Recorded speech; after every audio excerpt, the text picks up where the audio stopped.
Bonjour mes délicieux co-créateurs, c'est Lilou, je suis au Théâtre des Feux de la Rampe avec la délicieuse Marie-Lise Labonté, bonjour. Bonjour Lilou. Je suis ravie de pouvoir te revoir, te réinterviewer après ces nombreuses interviews. Nous allons aborder le sujet de l'incarnation, de l'accompagnement d'âmes, des familles d'âmes. Oh, j'adore, je sens qu'on va prendre plaisir à cette interview. J'aimerais finir aussi par la Kundalini, l'éveil de la Kundalini, dont tu parles régulièrement. Alors dis-moi, je sais que tu as vécu plusieurs vies en une presque, hein, et tu as vécu un incident, tu as vécu l'assassinat de l'homme que tu aimais il y a de nombreuses années de ça, et que tu aimes encore, et c'était un homme à qui tu as donné tout ton cœur. Et je me demande, tu sais, il y a des choses comme ça dans la vie, c'est des nuits noires, c'est terrible, c'est inimaginable, c'est très dur sur la personne. Je sais que tu as perdu foi, tu étais dans un espèce de vide. Est-ce que tu peux nous parler de ce moment-là et comment tu l'as traversé, et ce que tu en as appris aussi? Disons que c'est vraiment une épreuve, une expérience pareille, dans un climat aussi de violence, parce qu'il a été tiré, donc à coups de feu, donc voilà. Alors tout ça, on dirait que la vie s'arrête pour une autre vie qui devrait débuter, mais c'est plus du tout la même vie. Donc il y a un deuil à faire, mis à part le choc, l'expérience post-traumatique aussi qui est incommensurable, parce que l'instinct est drôlement stimulé dans un événement traumatique. Alors, j'ai eu à vivre après avec mes instincts qui réagissaient, instincts que j'avais domestiqués peut-être, mais qui réagissaient au fait que moi-même j'ai été agressée, moi-même j'ai failli mourir, et de perdre aussi l'être cher. Donc, il y avait plusieurs dimensions en même temps qui se vivaient en moi. Et ma façon de vivre ça, parce que c'était comme un tsunami, ou même, j'avais l'impression on m'ouvrait en deux, à nu. Alors je me suis dit, je vais pas refermer trop vite. Parce que beaucoup de gens, après une épreuve, ils essaient de se reprendre, construire leur vie, trouver un autre sens. Et moi, j'ai décidé que non. Alors je me suis laissée couler, tout en maintenant mes activités, mais je me suis laissée couler dans une forme de mort. Il y avait une partie de moi qui voulait mourir avec mon mari, mais qui est pas morte. Donc, Parce que tu avais déjà t'avais des notions t'avais déjà les outils, des notions, et en même temps t'étais très éveillé ou aware, comme on dit en anglais. Tu savais qu'il y avait quelque chose de très particulier qui était en place, ou en même temps les émotions te portaient et t'entraînaient? Disons que je suis psy, donc j'ai déjà accompagné des gens dans des événements pas aussi pires, mais semblables. Alors je savais comment m'auto-diriger. En même temps, c'est l'inconnu, parce que tu perds un être cher d'une façon violente, et tu rencontres aussi la mort. Tu rencontres la mort de l'autre, mais tu rencontres aussi la mort, mais la mort ne te choisit pas. Alors là, tu restes dans la survivance, tu es une survivante. Et je me suis dit, il n'y a pas de hasard. J'ai déjà dû vivre ça avant dans ma vie, mais je m'en souviens plus. Pour moi, parce que la vie nous amène des répétitions jusqu'à temps qu'on les guérisse. Alors donc, il y avait une partie de moi qui voulait mourir, et je la contemplais mourir, et des fois je mourais avec, et je continuais de vivre. Mais il n'y a rien de pire que de continuer de vivre après avoir perdu beaucoup de choses. Pas de choses, mais un être cher et des projets et tout. Alors j'ai vécu une nuit noire de l'âme que j'avais déjà vécue après des expériences de Kundalini que j'avais pas réussi à gérer. Et donc je suis retournée dans la nuit noire de l'âme, c'est-à-dire que il y a plus de sens à la vie. Le sens qu'on avait n'est plus.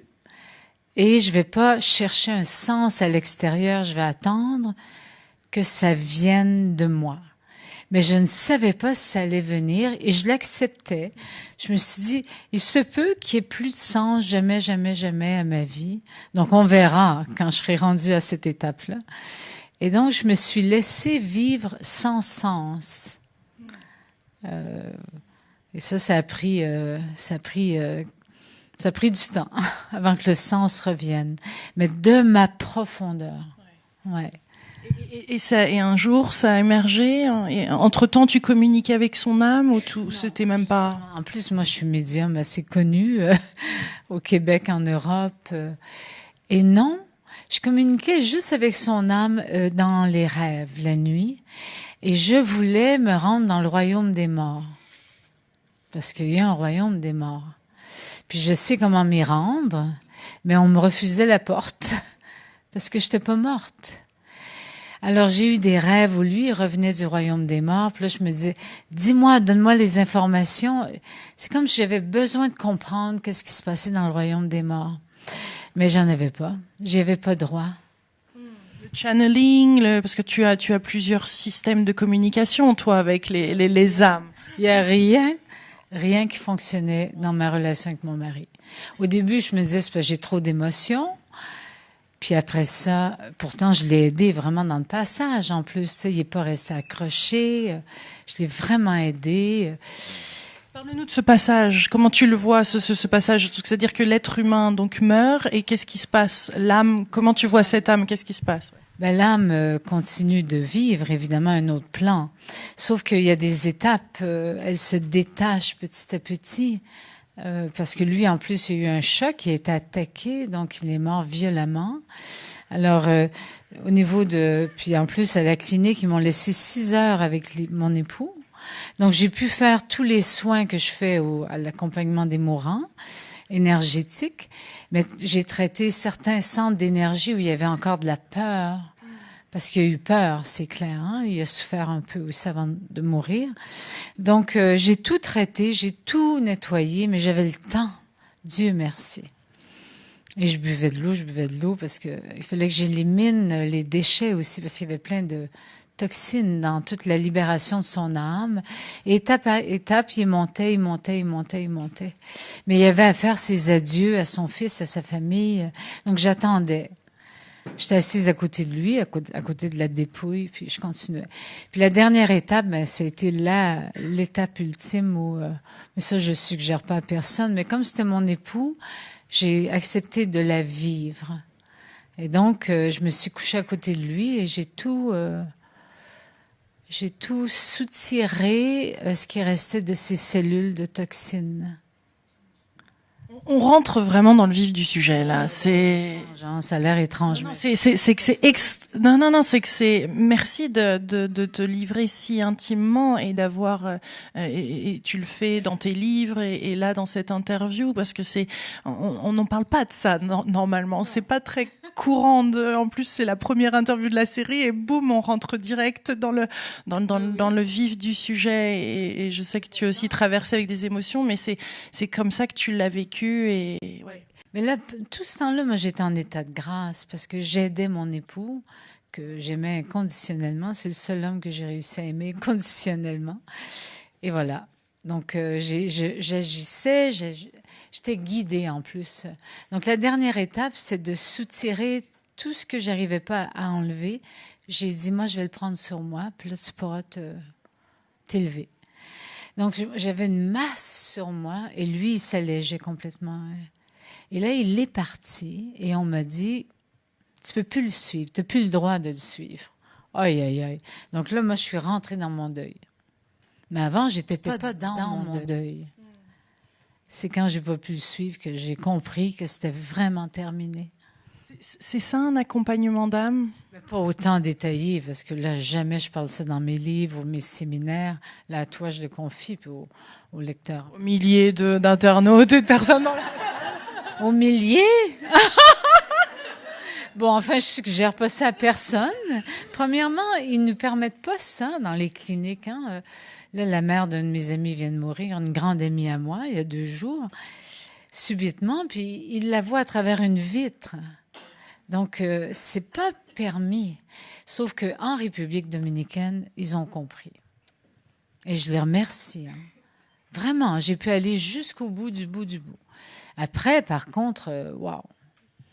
Après, c'est moi qui me suis retrouvée avec le deuil et tout le processus. Ouais.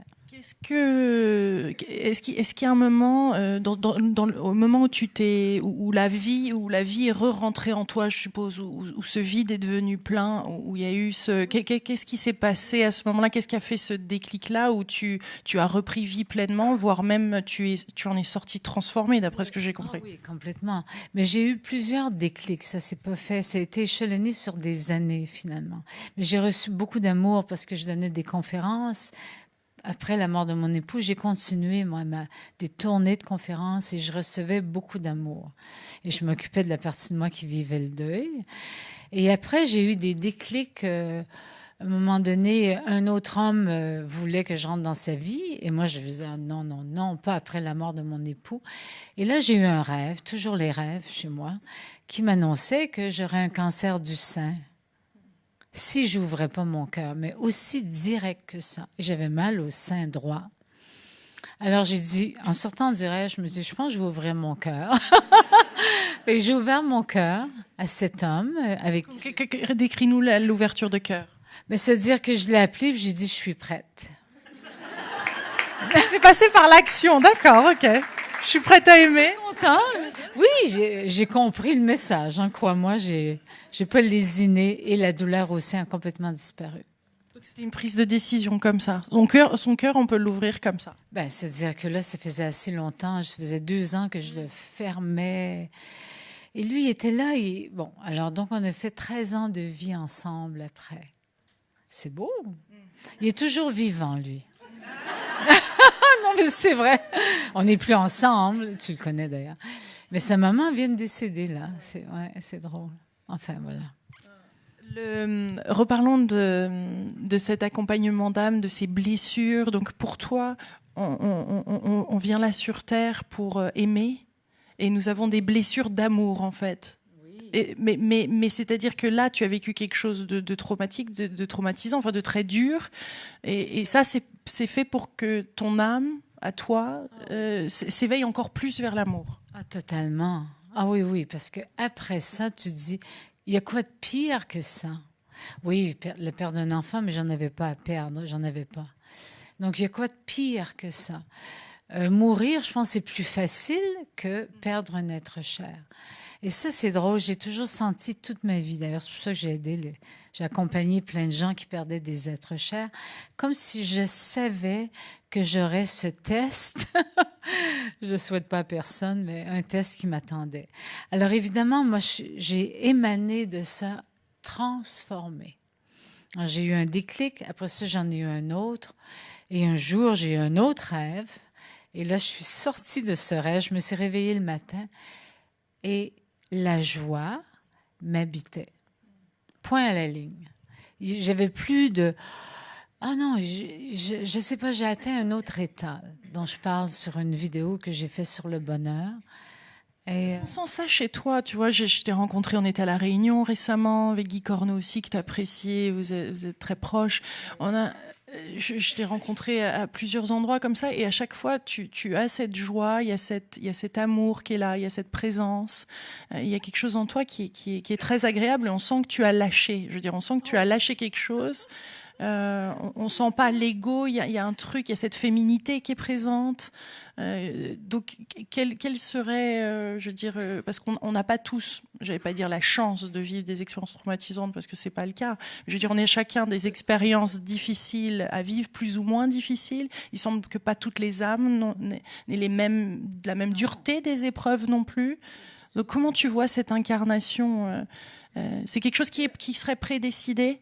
Ah oui, moi je suis venue rencontrer des épreuves très précises, la maladie du corps physique, l'handicap, et après ça la médiumnité qui quasi est une épreuve parce que je me disais je suis folle, qu'est-ce qui se passe avec moi et tout ça. Et donc ça, j'ai transformé ça aussi. Puis là, la mort de mon époux, donc c'est bon. Là, je me dis, est-ce qu'il va en avoir une quatrième? Non, je crois pas. Mais n'empêche que tout ça, ça m'a ouvert à le lâcher-prise. C'est-à-dire, je vis beaucoup dans le moment présent. Et là, bon, là, je viens d'être atteinte à nouveau par un deuil. Mais je choisis d'être atteinte parce que pour moi, c'était une âme chère. Elle est morte subitement. Donc là, je lui parle, je vérifie comment va son âme. Puis je pleure. Donc, je m'occupe de moi, mais je m'occupe surtout d'elle et des gens aussi qui la pleurent. Alors, j'ai en moi quelque chose qui fait que je suis constamment à me détacher tout en maintenant le lien. Alors, et ça, la vie m'amène ça constamment, constamment. Et je suis dans une exploration intérieure. C'est pas comme si, j'ai atteint. Non, non, pas du tout. Tous les jours, j'explore de lâcher prise sur mes attachements affectifs. Enfin, je rencontre des hommes magnifiques et je m'y attache pas. Avant, j'aurais voulu retenir. Parce que pour moi, l'amour est libre. Voilà. Voilà, j'aime librement. Parce que je suis un être libre aussi. On va parler de la sexualité sacrée un tout petit peu et de la montée, l'éveil de la Kundalini, là, parce que je pense que c'est à propos. Donc, dans ces relations que tu as, etc., je suppose qu'elles aussi sont transformées et il y a cette connexion d'âme qui, pour toi, est importante chez les hommes que tu rencontres. C'est la priorité. C'est la priorité. Peu importe l'âge, peu importe le vécu. Il y a une connexion d'âme, de cœur, et une connexion de corps à corps aussi. Et connexion de l'âme, comment tu la reconnais? Comment on reconnaît quand on est d'une même famille d'âme, quand on est âme sœur, quand on est peut-être flamme jumelle? Je cherche pas à savoir âme sœur, famille d'âme, pas du tout. Mais je reconnais qu'on a un chemin à faire ensemble. Je le sais. Mais ça peut être une journée, comme ça peut être 1 an, 2 ans ou 10 ans. J'ai aucune idée. Je vis ça, mais j'y vais, je reçois, j'accueille, j'ouvre mon cœur. De toute façon, il est ouvert. Donc, alors évidemment, mes amis de femmes me disent « Oh, est-ce que tu peux être naïve? » Mais je dis « Ben non. » Puis là, ils me disent « Mais comment se fait que tu as des pluies vibratoires d'hommes qui viennent vers toi? » Pluie vibratoire? Oui, oui, oui, oui. Mais je suis sérieuse en plus. Moi-même, je dis « Mon Dieu, mais d'où viennent-ils tous ces hommes? » Une abondance. Une abondance. Et là, ils me disent, mais qu'est-ce qui se passe avec toi? Mais je dis, j'ai mon cœur ouvert et je vis le moment présent. Je suis pas là à projeter, celui-là, je vais faire ci ou... Non, rien, nada. Alors, quel exercice, hein? C'est beau!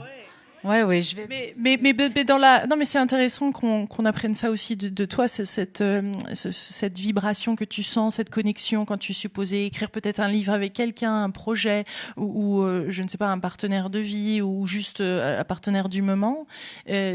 Comment tu reconnais c'est une question de vibration là, non, de résonance, d'appel. Parce que beaucoup d'entre nous, on est quand même pas mal dans le cerveau, on est pas mal dans la logique, tu vois. Donc... Non, vraiment, c'est une reconnaissance. Alors, c'est pas la beauté de l'homme, c'est je reconnais cette âme qui est incarnée dans un corps d'homme, comme par hasard. Alors, je ne vais pas aller plus loin là-dessus, mais bon, sinon... Parlons de la Kundalini alors dans tout ça, dans ces relations, dans ces rencontres. Est-ce qu'il y a des montées de Kundalini? Est-ce que la Kundalini est forcément quelque chose de sexuel ou c'est plus à voir avec l'âme, avec notre pleine incarnation sur Terre? Disons que de mon côté, à cause de mes expériences de médiumnité, j'ai connu des éveils de Kundalini qui m'ont amené aux urgences dans les hôpitaux. Donc ça, encore là, je suggère pas ça à personne. Mais sauf que moi, j'ai la tête dure. J'avais la tête dure. Donc, la Kundalini, c'est une énergie vitale qui est en nous et qui monte de la base de la colonne vertébrale et passe à travers tous les chakras pour ressortir, tu vois. Le but, c'est que ça émane et ça revient et ça circule. Donc, pour que ça circule, il faut avoir fait du nettoyage. Et là, il y a des blocages énergétiques tout le long. Voilà. Et moi, ça a bloqué ici. Parce que j'avais une peur qui était de devenir folle, de perdre mes croyances. On peut comprendre, non? T'es pas avec moi, là? Si. OK. Alors, donc j'ai dit non à perdre mes croyances et je me suis retrouvée avec le cerveau un peu inflammé. Et puis, ils ont dit, c'est une méningite. Ils ont testé. Ils m'ont rentré une aiguille dans la colonne vertébrale en pleine montée de Kundalini. Je te dis pas. Hein. Moi, je suis redescendue, évidemment, parce qu'ils m'ont fait un trou. Et là, je suis redescendue. Nuit noire de l'âme, ça, c'était clair. Puis ils ont dit, mais vous n'avez pas la méningite, on comprend rien. J'ai dit, moi, je comprends. Merci beaucoup. Et donc, c'est revenu, évidemment, parce que j'avais rien réglé. Alors, un jour, avec mon époux, il me tenait les mains. Puis là, j'ai dit, tiens-toi bien, parce que là, ça monte. Et donc, lui, il prenait le trop-plein. Et c'était pas un orgasme. Enfin, ça ressemble à ça, mais c'était pas ça. Et donc, la Kundalini est montée. Puis là, j'ai eu une expérience mystique qu'on appelle la perle bleue. C'est la pinéale qui s'ouvre. Pas à l'extérieur comme ça, mais à l'intérieur. Donc là, j'ai baigné dans, je pourrais dire, Dieu. Enfin, la source, tu vois. Pendant combien de temps? Je ne sais pas, justement, parce qu'il n'y a pas de temps. Et là, quand j'en suis sortie, j'ai dit, je suis prête à épouser l'homme qui est en face de moi, qui est devenu mon époux. Alors, parce que lui, il arrêtait pas de m'inviter, veux-tu m'épouser? Puis je disais non, non, non. Et là, je lui ai dit, je viens d'épouser Dieu, donc là, je peux t'épouser sans problème. Ça ne fait plus peur. Lui, moi, j'ai plus peur d'épouser un homme, parce que je me sens... Là, alors là, devant des milliers de gens, je vais dire, je me sens l'épouse, de quelqu'un de très vaste au-dessus de moi. Et je me sens très bien. Ouais. Ça se voit. Merci beaucoup. Voilà. Alors, pour revenir un petit peu vers l'âme et ce que tu appelles des mandats d'âme, donc nous sommes ici pour expérimenter l'amour. Comment tu décrirais ce chemin terrestre-là? Parce qu'en même temps... Oui, écoute, on rencontre toutes sortes d'amour. Il y a toute une école d'amour à vivre sur la planète Terre. Tu es d'accord avec moi? Ah oui. Plein de belles épreuves. Mais... Oui. Puis on rencontre des fermetures de cœur. J'ai écrit des livres sur l'amour, tu sais. Et l'authenticité aussi. Il y a ce côté, je sais que tu as écrit un de tes derniers, c'est l'authenticité versus le mensonge. Et donc il y a ces espèces de petits mensonges qu'on se dit à soi-même, ou même énormes mensonges.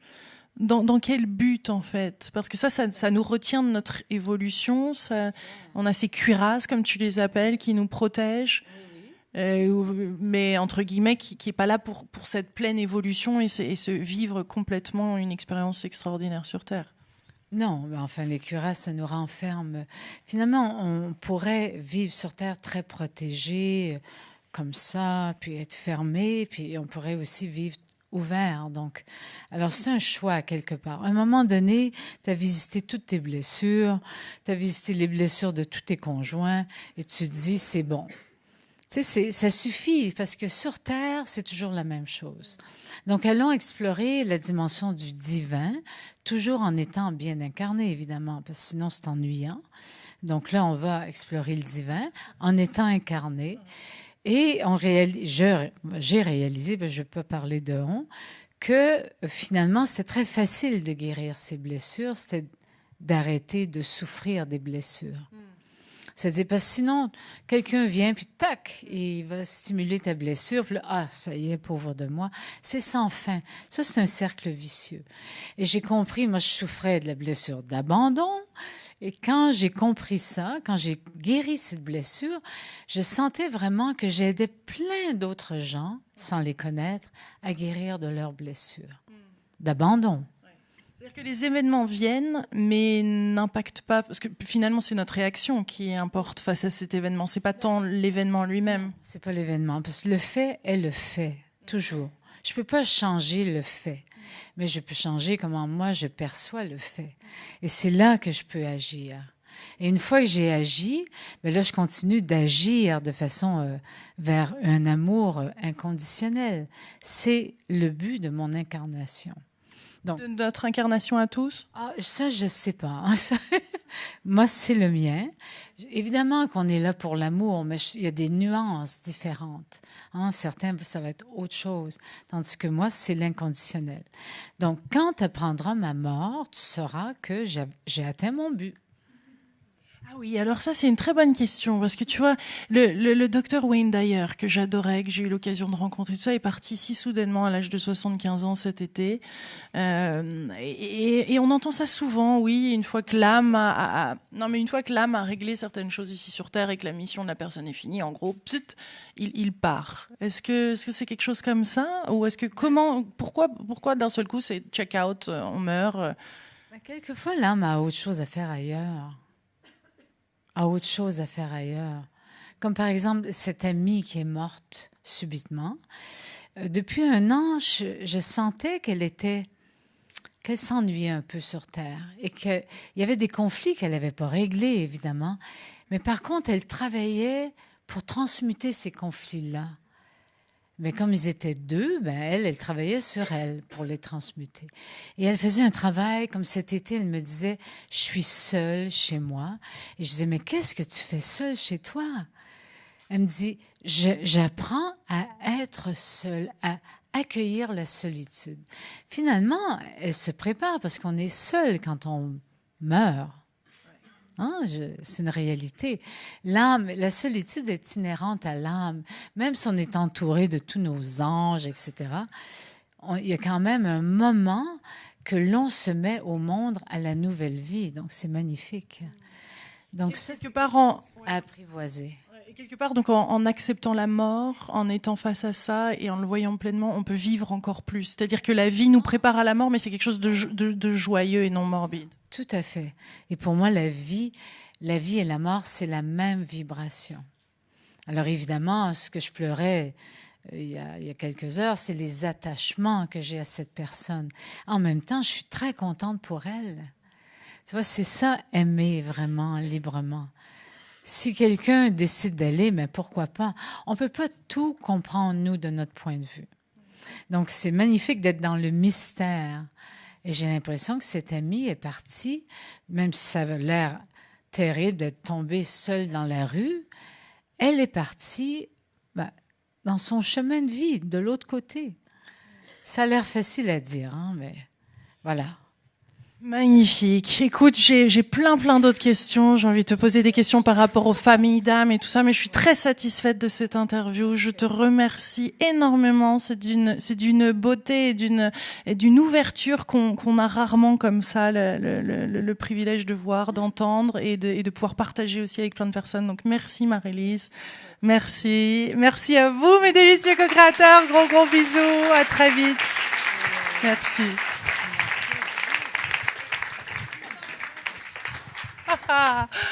Et oui, ils ouvrent leur cœur. Merci Marie-Lise.